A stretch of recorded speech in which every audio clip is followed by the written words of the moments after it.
नमस्कार साथियों। मालदीव के 8वें राष्ट्रपति के रूप में मोहम्मद मोइज़ू 17 नवंबर को अपना पदभार संभालेंगे। पूरी दुनिया की निगाहें इस समय मालदीव और मोहम्मद मोइज़ू पर टिकी हुई है। लोगों को इस बात में दिलचस्पी है कि क्या मालदीव के जो नए राष्ट्रपति बनने जा रहे हैं, इन्होंने अपने देश की जनता से जो वादे किए थे, क्या वह उस पर खरे उतरेंगे या नहीं? अपने चुनाव प्रचार के दौरान इंडिया आउट का नारा देकर प्रसिद्ध हुए मोहम्मद मोइज़ू ने अपने देश की जनता से वादा किया था कि जब वह राष्ट्रपति बनेंगे तो सबसे पहला काम उनका यही होगा कि भारत की सेना जो कि मालदीव में तैनात है, इसको वापस भेज देंगे। राष्ट्रपति पद पर निर्वाचित होने के बाद इन्होंने अपने बयान को थोड़ा संतुलित किया और कहा कि उनकी नीति है कि मालदीव में कोई भी विदेशी सेना नहीं होनी चाहिए। भारत की सेना को भेजेंगे और साथ ही यह भी सुनिश्चित करेंगे कि भविष्य में किसी अन्य देश की सेना भी मालदीव में न रह पाए और ना ही उन्हें बुलाना पड़े। मालदीव इस समय एक ऐसा देश है जो कि हिंद महासागर में स्थित है और रणनीतिक रूप से अब भारत और चीन दोनों के लिए काफी महत्वपूर्ण है। जिस भी देश का इन दोनों देशों में से जिस भी देश का मालदीव के साथ अच्छा संबंध होगा, तो वह हिंद महासागर में अपनी सुरक्षा और अपनी बढ़त को कायम रख सकेगा। यही कारण है कि चीन और भारत दोनों ही मालदीव को काफ़ी सहायता करते हैं।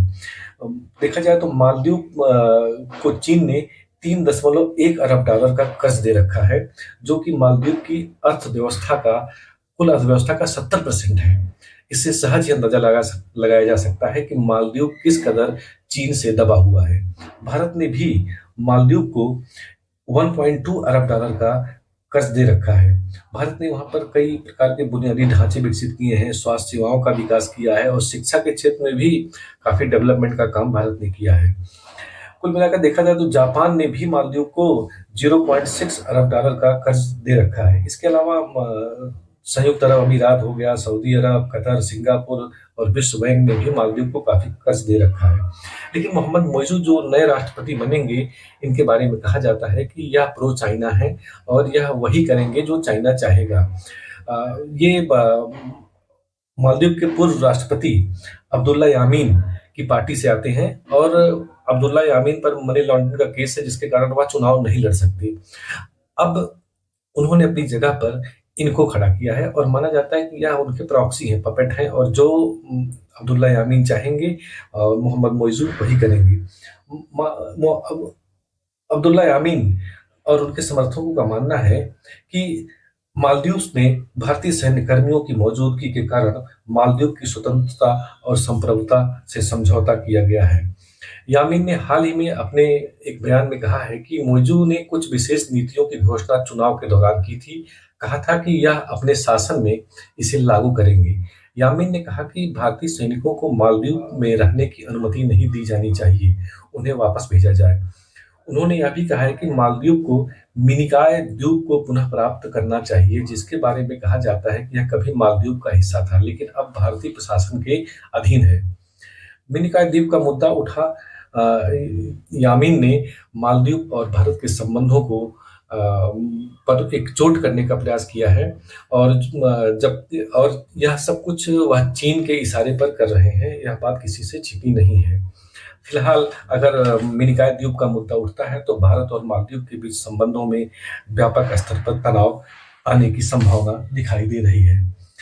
मालदीव अपने भौगोलिक स्थिति के कारण चीन और भारत के लिए प्रिय बना हुआ है, लेकिन मालदीव कहीं न कहीं कभी भारत की गोदी में बैठ जाता है, तो कभी जो है चाइना की गोदी में बैठ जाता है और इस प्रकार से उसको तमाम आर्थिक सहायता मिलती मिलती रहती है। फिलहाल अब यह देखने वाली बात है कि मोहम्मद मोइज़ू जब राष्ट्रपति का पदभार सँभालेंगे, सत्ता में रहेंगे, तो उन्हें अपने देश की जनता से जो वादा किया था चुनावों में और व्यावहारिक स्थिति में जो अंतर आता है, उसमें कितना संतुलन वह बिठा पाते हैं।